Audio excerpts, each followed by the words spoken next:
Hi, I'm Nancy Shaw with Healthy Living. Today our guest is Carol Robinson. Hi Carol, thank you for joining me today. Hi Nancy, it's such a pleasure to be here. Thank you. Great to have you. I'm excited to teach everyone about the Reformer training. Yes. Reformer training is something new here at Ames Parks and Recreation. It's a personal training program that we have. Yes. So this is the Reformer. What is the history on the Reformer? The Reformer is actually designed by its originator, Joseph Pilates, for whom the exercise series is named after. He originally named this series of exercises the Art of Controlology.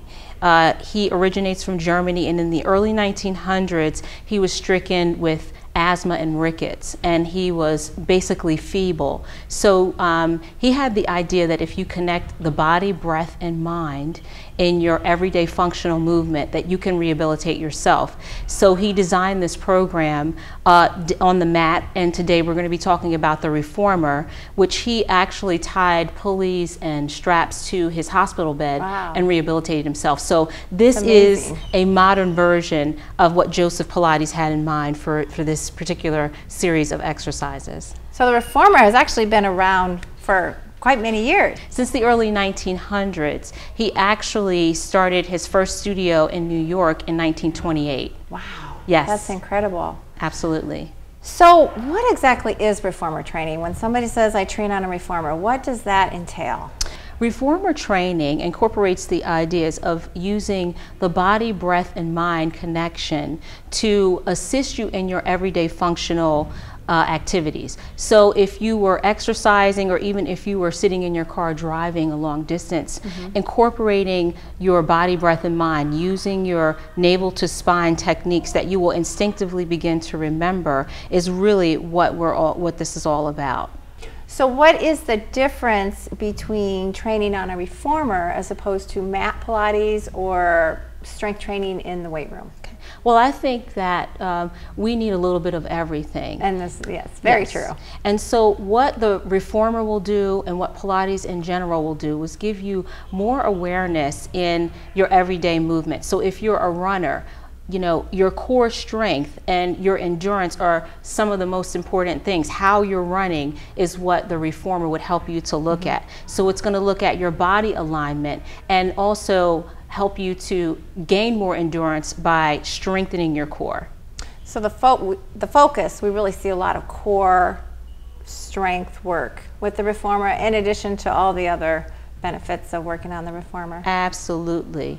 The truth about the core is we need our core in everything that we do. And everything that we do. Whether it's being sedentary, sitting at a desk for 8 hours a day, which many people do, or if you're active, if you're a construction worker, if you are a physical, you have physical labor in your everyday life, being able to understand or know what your body is doing and instinctively keep it from getting injured is really what we like to think about in Reformer, and how we can benefit, how the client can benefit from that. Okay.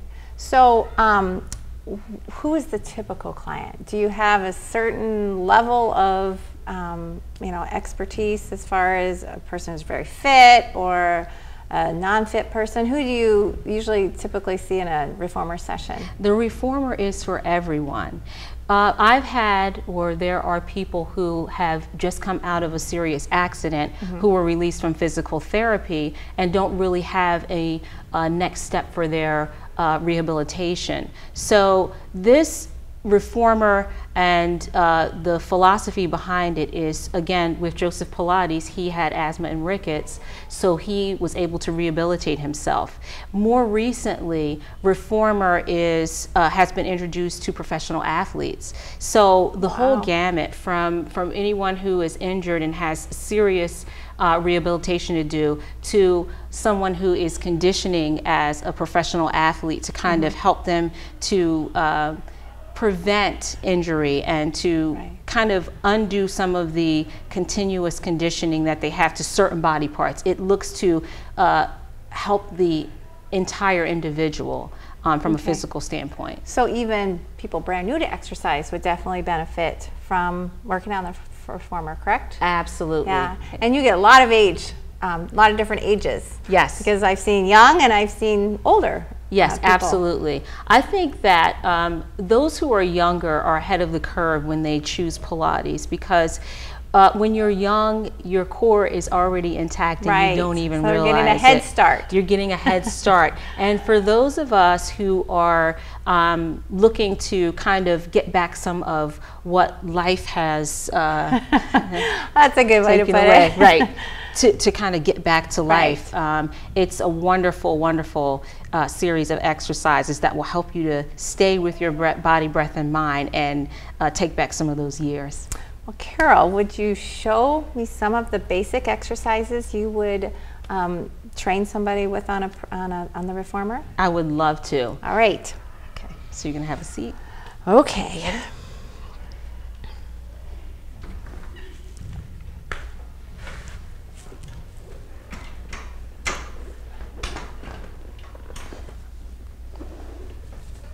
Okay.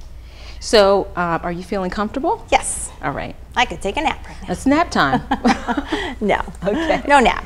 Okay. So what I'd like to do is, a reformer instructor has to have a trained eye to know that every body is different. Right. And so it's my job to look at your body and see how I can help you to add symmetry to what may be asymmetrically happening due to just everyday life. Okay. Okay. So I'd like for you to roll your shoulders down and back. Good. I'd like for you to close the rib cage. So you're going to inhale into the body, exhale, close here. And I'm also going to look for a little space underneath the low back. That's pretty tight. So I'd like for you to lift your navel toward the ceiling a little bit. Okay. And that is called your mouse house. So what I'm really looking for here is a neutral pelvis position.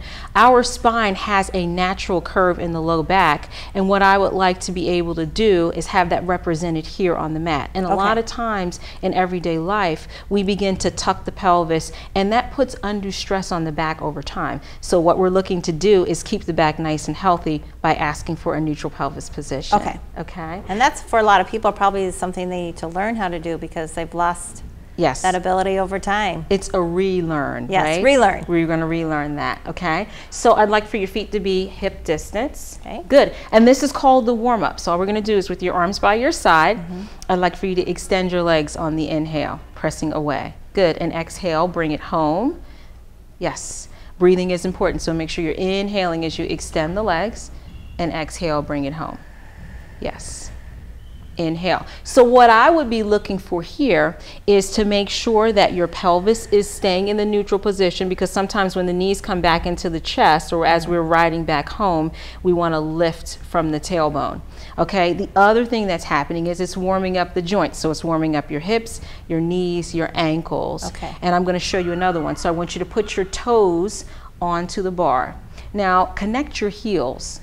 Okay, so separate your toes. Good. Now I want you to extend your legs and stay in your extension. Great. Now with your heels together, I want you to lower your heels underneath the bar. This is called bird on a wire. Okay. So I want you to releve all the way up to the toes with the heels connected. Good. And then exhale, drive your heels under the bar. So this is a wonderful exercise. As you continue on, inhale. This is a wonderful warm up for the heels, for the ankles, the Achilles heel, continue on, and the calf muscle. So it's a great stretch. So take your time here. Exhale, drive the heels through. Good. Inhale, relevate on your toes. You really feel that stretch through the calf. It feels great. It's so wonderful. A lot of times we have tight calves just from everyday walking, and this is a wonderful opportunity to just give some hang time to them. So inhale and exhale, just drive your heels under and take a couple of breaths here. Yeah, with your heels under, just stay there and breathe.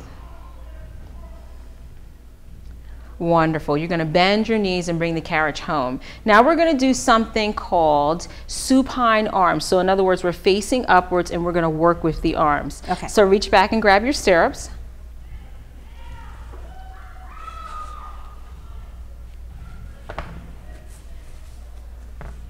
Okay. All right, and you're going to place your hands in the small stirrup. with the thumb sticking out. Good.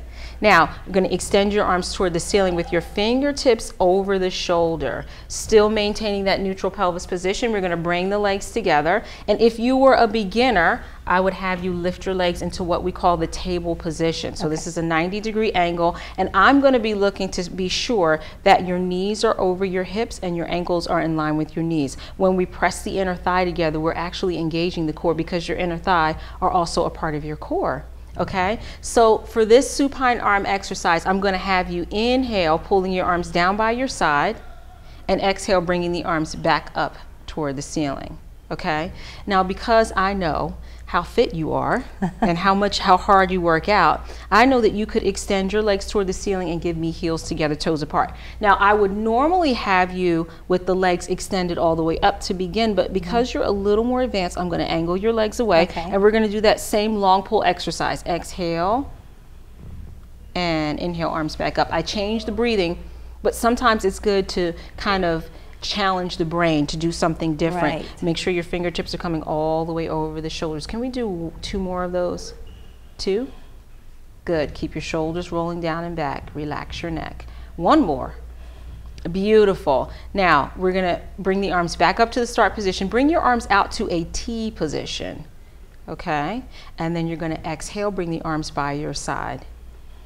This is called the T pull. Inhale and exhale. Right. Now, again, if you were a beginner or if you needed a break, I would have you bend your knees, going back to the table position. Let's do 2 more here. Pressing the legs together. Very nice. And 1 more. Back out to the T, and we're going to place the feet down on the bar. Oh, there's the bar. Very nice. Now, we're going to do something called supine legs. So you're going to be on your back, and we're going to place the large stirrups on the feet.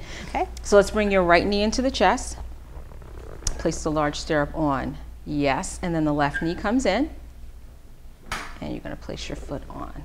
Amazing. Okay, so legs go up to the ceiling. Now what I'm going to be looking for here is arms firmly pressed by your side. I'm also going to be looking for that neutral pelvis position, and my indication that you do have the neutral pelvis position is that your tailbone is anchored. Okay. Okay, so does your tailbone feel nice and heavy? I think so. Good. And you have a little space underneath your low back? I think so. Oh, feels like you do. So we're going to pull out to a 45-degree angle. Good. And exhale back up to the top to your start position. Tailbone down. Nice lengthening happening. So inhale, continue on with this. What I like to talk about with clients is how this is actually lengthening you. A lot of times when we do stretches, we're temporarily offering an opportunity for the body to be relieved and loosened. But when we have a neutral pelvis position and we're extending all the way up to the ceiling with the length of the leg, then we're actually changing how the muscle is functioning. Okay. Okay, so inhale, pulling out and back up. We're going to have some fun with a single leg movement. So I'm going to have you bring both knees into the chest. We're going to slip this one off, okay? And we're going to just put that right on the shoulder rest. Legs up to the ceiling with heels together, toes apart. Now, palms facing down, neutral pelvis position. I'd like for you to reach your right leg forward without touching down, without touching. Now you're going to switch in a scissor position. Very nice. Wow. Yes. That's very challenging. Very challenging. And you're doing such a Definitely great job. feel you working on that one. You have to work the core, and you also are working with your legs. Yes. So this is connecting body, breath, and mind with everything that we're doing. Make sure that you're breathing deeply to get the maximum effort. Let's do 2 more. 2. And people do forget to breathe, don't they? Yes, they do. That's what I'm here for. I'll be the parakeet that reminds you to breathe. Wonderful. Both legs go up and knees into the chest. Put your right foot on the bar, a little higher. Oops. Good. And then we're going to take this one off. Okay. Wow, every exercise, it's amazing how much you feel it in the core, and your cues are amazing because really makes you aware of the core training involved. Yeah. And thank you. And I also wanted to point out that each of these exercises, in some classes you'll do tons and tons of one exercise. You'll do the bicep curls. You change the way you do the bicep curls, but we're still doing bicep curls. Joseph Pilates believed that doing a small number of exercises with the concentration on the exercise is so much better than high repetition, because we begin to forget what the body is supposed to be doing. So in other words, we choose quality over quantity. And you can really tell with just a few repetitions how involved that is, and I don't think I could do high repetitions with a lot of those exercises. Right, and when the body begins to fatigue in Pilates, that's our cue to change the exercise, because they're all related and they're all incorporating the core, body, breath, and mind, and it's almost like they're telling a story. Okay. Yeah. It's great. Okay, so we're going to hang that one up. Okay. Okay, and I'm going to have you do some more arm work. Okay. So come home and carefully step your feet to the side and sit up. Wonderful. Okay. All right. All right, so I have the headrest down. I'd like for you to come to your knees and put your toes on the headrest. Okay. And yeah, and let's make sure the toes are lining up with the edge. Yes, and I'm going to have you sit back to the heels of your feet. You're going to reach back and grab the stirrups on the shoulder rests.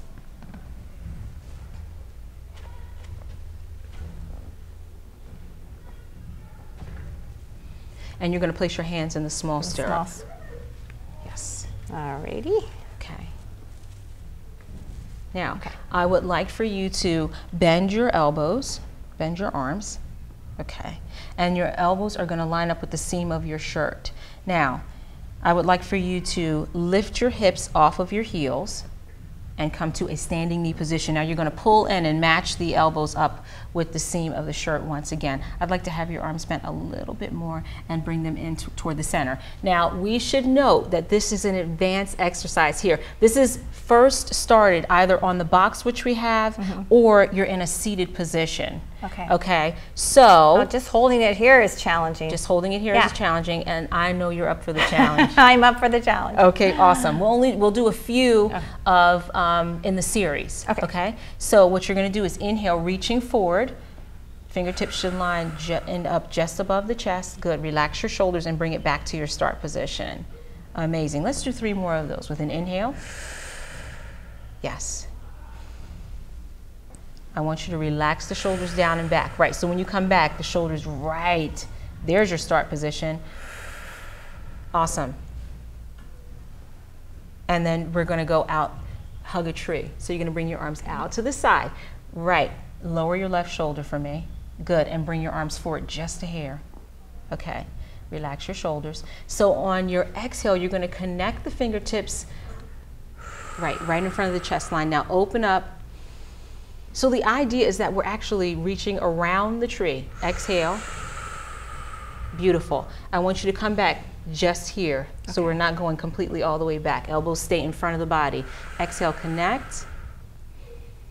And then this is the last one. Connect and hold your position. Now, I'd like for you to put your index fingers above the eyebrows. Yes, you're going to put the straps on top. This is called salute. Okay, relax your shoulders down and think about heavy elbows reaching down toward the floor. You're going to exhale, reaching up, up, up above the head. Good. Fingertips together. Beautiful. And then exhale, back home. Relax your shoulders. Good. Exhale. Your form is impeccable. There's not much I have to do here. You have to really concentrate. Yes. It's amazing. Your breathing is great. I see your focus. And by no stretch of the imagination is this an easy exercise. Let's do one more. Exhale. Wonderful. And then bring it back. I'd like to have you sit back to the heels of the feet and safely come down. Okay. Awesome. That's great. Yes, you did a great job there. Wow. Okay, so we're going to hang these up. Okay. And then we'll do one more, which is called the trampoline. Oh, that sounds fun. Okay. Okay. Ready to do some jumping? I'm ready to jump. Let's do it. So I'm going to take this off. Grab the trampoline.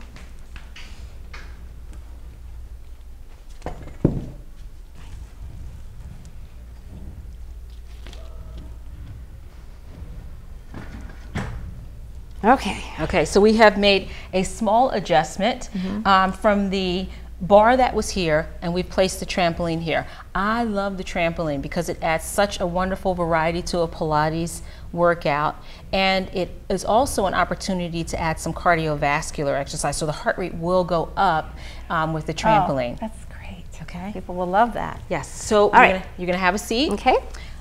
Rest your head down on the headrest and place your feet on the trampoline. Okay. Somehow we'll get there. Yeah. Okay. All right. Arms by your side. Now I'd like for your arms to be nice and long and your shoulders to touch. Good. So just to start as a warm-up, I would normally do this as a series. I think there are a lot of varieties of ways that we can do this, but my favorite is to incorporate the upper and lower half. For today's segment, we're just going to do the lower half so we can get a few jumps in. All right, so to warm up, all you're going to do is extend your legs and then bring it back home. Good. Step your feet apart, hip distance. Good. Inhale. And exhale. Let's do 2 more of those.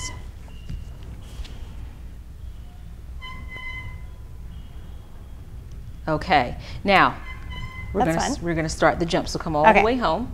All the way home with your feet on. Now, I would like for you to think about the extension and the length in the legs when you jump. Okay. So you're going to inhale, jump, push away from the board. Oh no, you're gonna just push, jump. Oh. Okay. You can jump a little more. Oh, okay. Yes. That's a cool thing. Good, and try not to let it crash. Right. Home. There you go. Now see if you can lower your legs just a little bit. Good. Toes down a little bit. Oh, I see what you mean. Yeah. Good. Oh, you can go faster than that. Take a ride. Can I go faster? Oh yeah, take a ride. That's it. So this is just a regular jump. Yeah. Okay. That feels really good. Yeah. Get everything working in that You one. get everything working. Now, here's another one. I want you to lift your right leg. It's going to be in a table position. Okay. You're going to do a single leg jump.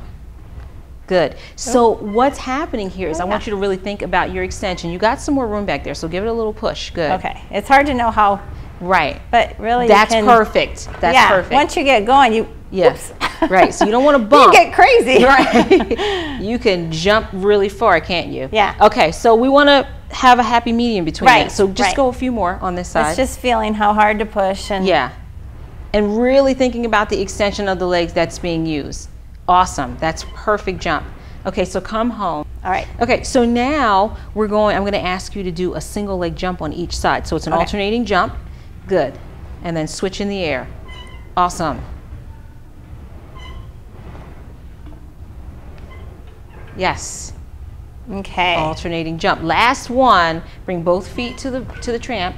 And then what I'd like for you to do is extend your legs and give me a straddle jump. Straddle jump. Fun. That's cool. Yes.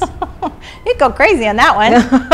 That's very fun though. And it really works the legs and the cardio. You can feel it getting the body warm. Yes. Heart rate is going up. Yes. Do we do it? Yeah. More? Amazing. I could keep going. You keep going. It's so much fun. That is very. Yeah. That really just changes the whole workout. It does. And adds an element of fun and just different. It's such a nice add-on. Yeah. I would recommend this for moderate to challenge, those who can handle a moderate to challenging workout. If there are injuries with the back or the knees or the hips, I probably would reserve this. Right. So it's lots of fun to have if you're physically up to the challenge. Okay. Yeah. That's great. All right. Well, that has been just very informative on the reformer. Yeah. Thank you so much for joining us and teach us about the reformer. It's just a really different, effective way to train and definitely is growing in popularity. It is. I am absolutely passionate about Pilates. I love the reformer. And it shows, and you're very knowledgeable. So we appreciate it. It's just great having you on staff and being able to direct all sorts of clients in your way that you can really teach them how to use the reformer and to do proper Pilates training. Yes, it is such a pleasure to be here at Ames Park and Recreation, and I look forward to continuing to work with you and all of the wonderful members of Ames, the community of Ames. So if you would like more information on Pilates reformer training or any of our programs here at Ames Parks and Recreation, you can call us at 239-5353 or check out all our programs online at amesparkrec.org. Carol, thank you so much for joining us today. We really appreciate it. I had a wonderful time. Thank you for having me today. And I'm Nancy Shaw with Healthy Living, and remember, it's never too late to get fit.